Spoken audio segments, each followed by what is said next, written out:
সে যদি খুব ভালো কোচ হতো আমরা এশিয়ান কাপ কোয়ালিফাই এখন 5 পয়েন্ট থাকতাম না। আমি যদি ফুটবল ফেডারেশনের পার্ট হতাম, এই ম্যাচ যদি সিঙ্গাপুরের সাথে আমরা জিতিও, তো আমি কাবরেরাকে এই দলের পার্ট হতে দিতাম না। আপনাদের স্বাগত আজকের পত্রিকার পডকাস্টে। আজ আমার সঙ্গে আছেন বাংলাদেশ দলের সাবেক অধিনায়ক, বাংলাদেশ দলের সাবেক স্ট্রাইকার জাহিদ হাসান আমিলি ভাই। আপনাকে আমাদের পডকাস্টে স্বাগত। ধন্যবাদ। একটু ন্যাশনাল টিমে আসি। সিঙ্গাপুরে বাংলাদেশ আরেক ন্যাশনাল টিম 31 মার্চ সিঙ্গাপুরের সঙ্গে। আমরা ভিয়েতনামের কাছ থেকে কি শিক্ষা পেলেন? শুরুতে ভিয়েতনাম ম্যাচ নিয়ে যদি বলি, হ্যাঁ দেখেন ভিয়েতনাম আমাদের সাথে খেলতে রাজি হয়েছে কেন? ভিয়েতনাম কিন্তু সাফের দলের সাথে তেমন একটা ফ্রেন্ডলি ম্যাচ খেলে না। রাইট। তারা কিন্তু অলরেডি 15 পয়েন্ট নিয়ে কিন্তু এশিয়ান কাপ কোয়ালিফায়ার মেন দলে চলে গিয়েছে। হ্যাঁ 2027-এ যে সৌদি আরবে এশিয়ান কাপ হবে সেটা কিন্তু অলরেডি তারা কোয়ালিফাই করে ফেলেছে। সো আমাদের এই দলটা এশিয়ান কাপ লাস্ট যে 5টা ম্যাচ খেলেছে, এটা খেলার পর আমাদের ব্র্যান্ড ভ্যালু হামজার ইনক্লুশনের কারণে ভিয়েতনাম বলেন, ইন্দোনেশিয়া বলেন, এরা এখন আমাদের সাথে খেলতে আগ্রহী হয়েছে। হ্যাঁ আদার ফিফা ওয়ানডেতে কিন্তু ভিয়েতনাম আমাদের সাথে খেলতে রাজি হতো না।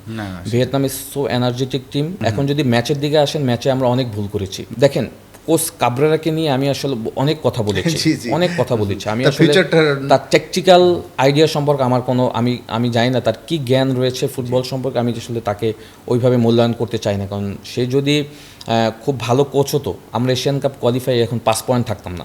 আমরা এখন ওই সিঙ্গাপুর হংকংয়ের সাথে 8-9 পয়েন্টের রেসে থাকতাম। হ্যাঁ রেসে থাকতাম এবং আমরা কোয়ালিফাই লাস্ট ম্যাচ পর্যন্ত ওয়েট করতে হতো এই গ্রুপ থেকে যে কারা কোয়ালিফাই করবে। কতগুলো ম্যাচ ক্লোজ ম্যাচ আমরা হেরে গেছি বিকজ অফ তার টেকনিক্যাল ভুলের কারণে এই আপনার কাবরেরার। এবং আপনি ইভেনচুয়ালি আপনি যে 2টা পয়েন্ট বলেছেন ইজ ভেরি ইম্পর্টেন্ট। দেখেন আমাদের প্রবাসী player there so talented player, solid player, Tarek Kazi, Samit Som. দেখেন আপনি যখন আপনার গেম প্ল্যানের বড় অংশ ছিল এরা, তারেক কাজী, সমিত সোম, আপনি যখন জানেন তপু বর্মন আপনাকে পাচ্ছেন না, রাকিবকে পাচ্ছেন না, তখন তো আপনার অনেক আগে থেকে প্ল্যান করা উচিত ছিল যে এই পজিশনে আমি কীভাবে মেকআপ করবো। সো সেখান থেকে তারেক কাজী বসুন্ধরা থেকে যখন কন্ট্রাক্ট রেনু করলো না, তখন কিন্তু সে পুরোটা টোটাল খেলার বাইরে। দ্যাট মিনস তাকে তো আপনার ফিট করতে হবে, বিকজ সেন্টার ব্যাকে তাকে আপনার লাগবে। সো লাস্ট 3 মাস কিন্তু সে কোনো কম্পিটিটিভ ম্যাচ খেলেনি। At the same time Samit যখন কাভারলি এফসিতে কন্ট্রাক্ট রেনু না করলো, সেও কিন্তু খেলার বাইরে। সো ইন্ডিভিজুয়াল ট্রেনিং দিয়ে আপনি ইন্টারন্যাশনাল ম্যাচ খেলতে পারবেন না। আমি এখনো বিশ্বাস করি সমিত সোম ফ্যান্টাস্টিক, তাদের ট্যালেন্ট নিয়ে আমার কোনো ডাউট নেই। বাট কোচের প্ল্যান নিয়ে আমার এখানে ডাউট রয়েছে। কোচের প্ল্যানের একটা বড় অংশ ছিল এই দুজন প্লেয়ার। সুতরাং কোচ কি করতে পারতো 3 উইকস আগে এখানে এনে ওদেরকে কোনো ক্লাবের সাথে ট্রেনিং করাতো আমাদের এখানে, আদারওয়াইজ আন্ডার-20 যে ক্যাম্প ছিল সেখানে রাখতে পারতো, বা কোনো কম্পিটিটিভ ক্লাবে রেখে যদি ট্রেনিং সেশনগুলি করাতো, বা সে নিজেও যদি ইন্ডিভিজুয়াল ট্রেনিং সেশন করাতো। এখন কিন্তু এই যে ফিটনেসের প্রবলেম বা এই যে মিস্টেকগুলি হচ্ছে, মিস্টেক আপনার তখন হবে কখন? যখন আপনার ফিটনেস থাকবে না, আপনার স্ট্রেংথ কাজ করবে না, তখন আপনার ব্রেনও কাজ করবে না, তখন আপনি একের পর এক মিস্টেক করবেন। দেখেন সেন্টার ব্যাকে তারেক কাজী এবং শাকিল আহাদ তপু, তারাই কিন্তু ব্লান্ডার মিস্টেকগুলি করছে। অ্যাট দ্য সেম টাইম আপনি আরও যে পয়েন্টগুলি বলেছেন যে জিকোকে নাকিয়ে আপনি শ্রাবণকে নিয়ে ওখানে স্টার্টিং ইলেভেনে দিয়েছেন। দেখেন এশিয়ান কাপ কোয়ালিফাই ম্যাচে হ্যাঁ মিতুল মার্মা যাই খেলুক, রেগুলার ছিল, ক্লাব ফুটবলে সে রেগুলার খেলছে, আবহানিতে তার পারফরমেন্স খুবই ভালো। বাট আপনি আপনার দলে জিকোকে নিলেন না, অথচ সেকেন্ড কিপার যে কোনো ম্যাচ খেলেন তাকে ওখানে নিয়ে আপনার স্টার্টিং ইলেভেনে দিয়ে দিলেন, তাও আবার একটা হাই এনার্জেটিক টিম ভিয়েতনামের সঙ্গে। সো এই ধরনের কাজগুলি কিন্তু তাকে আসলে এই কাবরেরাকে কিন্তু সমালোচনা তৈরি করতে বাধ্য করছে। আনিসুর রহমান জিকোর মতো তো পরীক্ষিত গোলকিপার থাকা অবস্থায় 35 জন স্কোয়াডে রেখে ডিরেক্ট 28 জনের স্কোয়াড থেকে বাদ দিয়ে দিলেন ওয়াই। এবং সেখানে নিয়ে আপনি মিতুল মার্মার লিগে পারফরমেন্স করছে, তাকে না খেলিয়ে আপনি খেলালেন কাকে? শ্রাবণকে।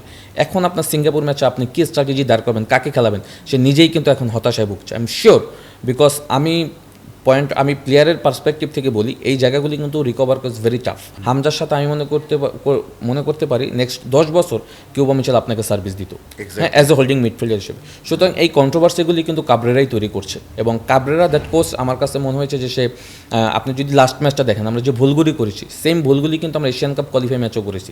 আপনি যদি থার্ড গোলটা দেখেন, হ্যাঁ সেম গোল কিন্তু আমরা সিঙ্গাপুরের সাথে যদি দেখেন সেকেন্ড গোল সিমিলার গোল হয়েছে। সো আপনি যদি প্লেয়ারদের ভুলগুলি মিস্টেকগুলি ধরিয়ে দিতে না পারেন, তাহলে আপনি কিসের কোচ হলেন? এবং সেই কোচের মেয়াদ এপ্রিলে শেষ হয়ে যাওয়ার কথা। আমরা মনে করছি 31 মার্চ যে ম্যাচটা সিঙ্গাপুরের সঙ্গে হচ্ছে, এটা তার লাস্ট ম্যাচ এখনও পর্যন্ত চুক্তি অনুযায়ী। কিন্তু এরপরে আমরা তো আর সিদ্ধান্ত নিতে পারি না, বাট সিদ্ধান্ত নেবে বাফুফে। কিন্তু বাফুফের সিদ্ধান্তটা কেমন হওয়া উচিত বলে মনে করেন কাবরেরার ভবিষ্যৎ নিয়ে? আমি যদি ফুটবল ফেডারেশনের পার্ট হতাম, আমি কোনোভাবেই এই ম্যাচ যদি সিঙ্গাপুরের সাথে আমরা জিতিও, তো আমি কাবরেরাকে এই দলের পার্ট হতে দিতাম না। কেন দিতাম না? কারণ আমাদের টিম যেভাবে স্ট্রেন্থ রিবিল্ড করেছে, হামজা, সমিত সোম, জায়ান, ফাহমিদুল্লাহ আসার পরে মুরসালিন, রাকিবরা যেভাবে পারফর্ম করছে, এই দলটার জন্য কিন্তু একজন ক্যাপাবেল কোচ দরকার। এবং ইভেন ভালো মানের কোচ বলতে যাদের ইন্টারন্যাশনাল এরিনাতে কোচিং করার এক্সপিরিয়েন্স রয়েছে, যাদের সাকসেস রয়েছে, ওই ধরনের একজন কোচ আমি আমি চুজ করতাম। কারণ কাবরেরা 4 বছর প্লাস তার হয়ে গিয়েছে, বা তার যদি সাকসেসের জায়গা দেখেন 0, হ্যাঁ, কোনো আমি সাকসেস দেখি না। এবং আপনাকে সে কি দিয়েছে, আমরা হোমে ইন্ডিয়ার সাথে জিতেছি, ওকে ফাইন, বাট আপনি কিন্তু ওই ম্যাচটা যে খুব ভালো ফুটবল খেলে জিতেছেন, নট লাইক দ্যাট। হ্যাঁ, আপনি কিন্তু যা সর্বনাশ করার কিন্তু আমাদের হোমে সিঙ্গাপুর এবং হংকংয়ের সাথে করে ফেলেছেন। সুতরাং আমি মনে করি যে এখন আমরা যেহেতু আমাদের এই যে ভিয়েতনাম খেলতে রাজি হয়েছে, ইন্দোনেশিয়া আমাদের সাথে খেলবে, মালয়েশিয়া খেলবে, ওই দেশগুলির সাথে, আসিয়ান কান্ট্রির দেশগুলির সাথে কানেক্টিভিটি থাকার জন্য আমি মনে করি আমাদের খুব ভালো কোচ দরকার। কাবরেরার টিমে কোনো প্লেইং স্টাইল নেই।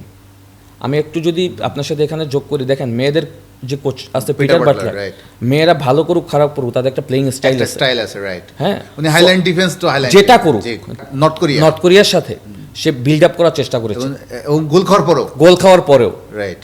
সো আপনার চীনের সঙ্গে ম্যাচটা, চীনের সাথে ফার্স্ট হাফে আমরা 2 গোল খেয়েছি এবং এটা চান্সও তৈরি ছিল। আমরা মদিকার আপনার ঋতুপর্ণা ওই গোলটা যদি হয়ে যেত 13 মিনিটে যদি গোলটা হয়ে যেত, আমরা লিগে চলে যেতাম। সুতরাং আপনার একটা প্লেইং স্টাইল দিতে হবে। আপনি যদি এখন প্লেয়ারদের এত রিচার্জ, এত এক্সপেরিমেন্ট করেন, তো এটা তো কোনো প্লেইং স্টাইল হবে না। সো কাবরেরা এখন পর্যন্ত প্লেয়ারদেরকে নিয়ে একটা গেম প্ল্যান তৈরি করতে পারেনি। আপনি দেখেন স্পেসিফিকভাবে কোনো ম্যাচে আপনি দেখেছেন যে আমরা খুব বিল্ড আপ করে করে করে অ্যাটাকে গিয়ে গোল করেছি? আপনি কোনো ম্যাচে দেখেছেন যে আমরা ডিরেক্ট লং বল নাম্বার 9-কে দিয়ে ওখানে হোল্ড করে ওখান থেকে অ্যাটাক ফিনিশ করেছি? আপনি শুধু একটা যেটা হয়েছে যে আমরা কাউন্টার অ্যাটাকে ইন্ডিয়ার সাথে একটা ভালো গোল করেছি, তারপরে কি করেছি, পুরোটা সময় ডিফেন্স করেছি।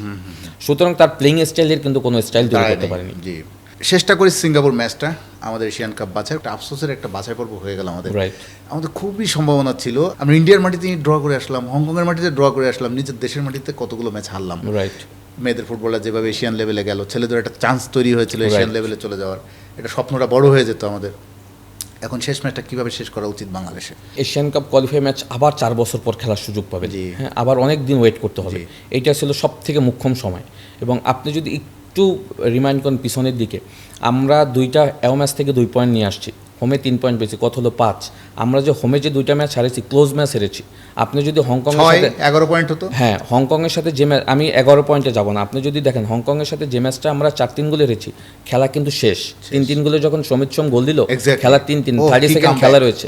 হ্যাঁ, আপনি শুধু এখানে কোচ কাবরেরার আরেকটা প্রবলেম দেখেন, সে যখন সমিত সোম গোল দিল, সে প্রচন্ড ব্রেগে দৌড়ে গিয়ে সেলিব্রেশন করতে। নো, তুমি আপনি এটা করতে পারেন না। আপনার করা উচিত ছিল প্লেয়ারদেরকে ডেকে যে নেক্সট তুমি আরেকটা গোলের জন্য রেডি হও। হংকং কি করলো, বল সেন্টার করে অ্যাটাক করে গোল করে দিল। ওই কোচ প্লেয়াররা সেলিব্রেশন করতে করতে সব মনোযোগ যে খেলা তো শেষ, ইভেনচুয়ালি আপনার গোল দেওয়ার দরকার না, আপনি 1 পয়েন্ট রাখেন, কত আজকে আপনার 6 পয়েন্ট থাকতেন। আপনি সিঙ্গাপুরের সাথে 1 গোলের ড্র, আপনি লাস্ট মোমেন্টে গোল খেয়ে আপনি কত হলো 2-1 হেরে গেলেন। এখানে যদি আপনার 1 পয়েন্ট থাকতো, কত হতো, 7 পয়েন্ট থাকতো। আজকে কিন্তু সিঙ্গাপুরে তখন 8 পয়েন্ট থাকে। দ্যাট মিনস সিঙ্গাপুরের সাথে ড্র বা জিতলে আপনি কিন্তু আপনার মেইন পর্বে যাওয়ার সুযোগ থাকতো। সেটাই, হ্যাঁ। সো আপনি এটা কিন্তু হাতছাড়া করলেন, এটা পুরোটাই কিন্তু এই ট্যাকটিক্যাল ভুলগুলির কারণে। সো আপনি যেটা বলছেন যে আমাদের এখন সিঙ্গাপুরের ম্যাচ আছে, এটা জাস্ট একটা আনুষ্ঠানিকতার ম্যাচ, এটা আপনি জিতলেও কিছু হবে না, হারলেও কোনো প্রবলেম না, ড্র করলেও র্যাঙ্কিং এই দিকে হবে। বাট এখান থেকেও কিন্তু অনেক কিছু আমাদের পাওয়ার আছে এটা যে আমাদের অ্যাওয়ে ম্যাচের রেকর্ড ভালো, আমরা 2টা অ্যাওয়ে ম্যাচে কিন্তু পয়েন্ট পেয়েছি। সো সিঙ্গাপুরের আবার অ্যাওয়ে ম্যাচের হোম ম্যাচের রেকর্ড খারাপ, তারা তাদের ম্যাচে 2টা ম্যাচ ড্র করেছে, তারা 3টা ম্যাচ অ্যাওয়ে ম্যাচ জিতেছে। সুতরাং এটাও আমাদের জন্য একটা প্লাস পয়েন্ট, তারা কিন্তু হোম ম্যাচে জিততে পারেনি। সুতরাং আমাদের যেহেতু 31 তারিখে ম্যাচ আছে, বাট আমি একটু আমার বড় কনসার্নের জায়গা হলো দলটা এই মুহূর্তে যে অবস্থায় আছে, সেখানে তপু, রাকিব, মুরসালিনের একটা ইঞ্জুরি রয়েছে, কাজেম শাহ ফিট না, সব কিছু মিলে আসলে স্টার্টিং 11টা দাঁড় করানো কিন্তু একটা টাফ হয়ে যাচ্ছে। বাট এর ভিতর থেকেই কিন্তু আপনাকে বেস্ট যারা ফিট প্লেয়ার রয়েছে, এখন আপনি এখানে রেগুলার ক্লাব ফুটবলে খেলেন, তাকে নিয়ে ওখানে স্টার্টিং 11-এ দিলে হবে না। আপনাকে দেখতে হবে যে ফিটনেস লেভেল একদম টপ ক্লাস কার রয়েছে, হ্যাঁ, কারা 90 মিনিটস এখানে আপনাকে অ্যাফোর্ড দিতে পারবে, ওই ধরনের প্লেয়ার আপনাকে এখানে নামাতে হবে। হামজার সাথে আপনি কাকে দিলে হামজাকে সাপোর্টার হিসাবে সাপোর্টিং রোলটা পালন করতে হবে, এভাবে দিতাম। লাস্ট ম্যাচ যদি দেখেন, হামজা, সমিত সোমাং, সোহেল রানা, তাদের মিডফিল্ডের কোনো প্যাটার্ন ছিল না, যার কারণে আপনি যদি ফুটবলে, সারা পৃথিবীর ফুটবলে আপনি যদি মিডফিল্ড থেকে ডিফেন্স প্রোটেক্ট না করতে পারেন, আপনার ডিফেন্স সারাক্ষণ মনোযোগ রাখতে পারবে না, কোনো না কোনো সময় মিস্টেক হবেই। সুতরাং ওই মিডফিল্ড থেকে আমরা আসলে মেইন খেলাটা নষ্ট করি। অ্যাট দ্য সেম টাইম আমাদের ডিফেন্সে বিশাল ল্যাকিংস রয়েছে, স্পেশালি 2 সেন্টার ব্যাক এবং গোলকিপার, তাদের ভিতরে কমিউনিকেশন নেই। আপনি যদি লাস্ট ম্যাচ দেখেন এগেইনস্ট ভিয়েতনাম, আমরা অনেকগুলি হাইলাইন করতে গিয়ে, অফসাইড ট্র্যাপ করতে গিয়ে শাকিল আহাদ, তপু এবং তারেক কাজীবিতার গ্যাপ ছিল। হ্যাঁ, দেখা গেছে যে আপনার তারেক লাইন মেন জায়গায় রয়েছে, শাকিল আহাদ তপু পিছনে পড়ে গিয়েছে, অফসাইড ট্র্যাপ হয়নি, কপাল আমাদের অনেক ভালো যে ভিয়েতনাম ওখানে আরও 2-3টা গোল করতে পারেনি। হ্যাঁ, সুতরাং এই জিনিসগুলি আমাদেরকে মেক ওভার করতে হবে। আদার্স কিন্তু সিঙ্গাপুরে কিন্তু ওদের কিন্তু ওরা এখন ফ্রিলি খেলবে, একদম অল আউট ওরা কোয়ালিফাইড। হ্যাঁ, ওরা কিন্তু এই ম্যাচটাকে এনজয় করবে এবং আমি সিঙ্গাপুরের যে এখন ফুটবলের যে ল্যাঙ্গুয়েজ দেখলাম, তারা এই ম্যাচটাকে অন্য অন্য উচ্চতায় নিয়ে যাওয়ার জন্য তারা অনেক আয়োজন করছে। হ্যাঁ, সো তারা এই ম্যাচটাকে কিন্তু অনেক সিরিয়াস নিয়েছে তাদের হোমে, সেলিব্রেট করবে, কোয়ালিফাই করেছে, রাইট বাংলাদেশকে হারিয়ে রাইট। তো সেই জায়গা থেকে কিন্তু আমাদের ভুল করলে চলবে না। At the same time attacking খেলারও আমাদের ইম্পর্টেন্সই দিতে হবে, কারণ লাস্ট ম্যাচে যে 3জন প্লেয়ার খেলেছে অ্যাটাকিং থেকে তারা ভালো করতে পারেনি, সত্যি কথা। ফাহমিদুল, মিরাজুল এবং হলো আপনার ফাহিম। সুতরাং এই ম্যাচে কোচ কাকে ইউজ করবে জন্য দৃষ্টিগত মিস করেছে, এবং ফাহিম কোয়ালিটি প্লেয়ার, নিঃসন্দেহে কোয়ালিটি প্লেয়ার, ইন্টেন্স রয়েছে। ফাহমিদুল কোয়ালিটি প্লেয়ার, বাট এদেরকে আপনি কীভাবে ইউজ করবেন, এদের অ্যাপ্রোচ কী থাকবে? হ্যাঁ, এরা আসলে ওই যে ডিফেন্ডিং ট্রানজিশন পিরিয়ডে 3জন মিডফিল্ডারের সাথে 5জন হবে কি না নেমে ডিফেন্সকে সাপোর্ট করবে, এগুলি সবগুলি ক্লিয়ার করতে হবে। আমি মনে হয় এই মিস্টেকগুলো ওভারকাম করলে আমরা জিততে পারবো অবশ্যই। আমাদের সঙ্গে এতক্ষণ ছিলেন এমিলি ভাই, আমাদের এই পডকাস্টে আজকে আমাদের সঙ্গ দিয়েছেন। আমি এমিলি ভাইয়ের সঙ্গে ছিলাম, আমি রানা আব্বাস। আবার নেক্সট কোনো পডকাস্টে কোনো নতুন অতিথির সঙ্গে আবার কোনো বিষয়, খুব ট্রেন্ডিং বা এই মুহূর্তে গুরুত্বপূর্ণ কোনো বিষয় নিয়ে আপনাদের সঙ্গে কথা বলবো। এমিলি ভাই, আজকের পত্রিকার পডকাস্টে আসার জন্য অনেক ধন্যবাদ। নেক্সট টাইম আবার দেখা হবে ইনশাআল্লাহ আপনার সঙ্গে।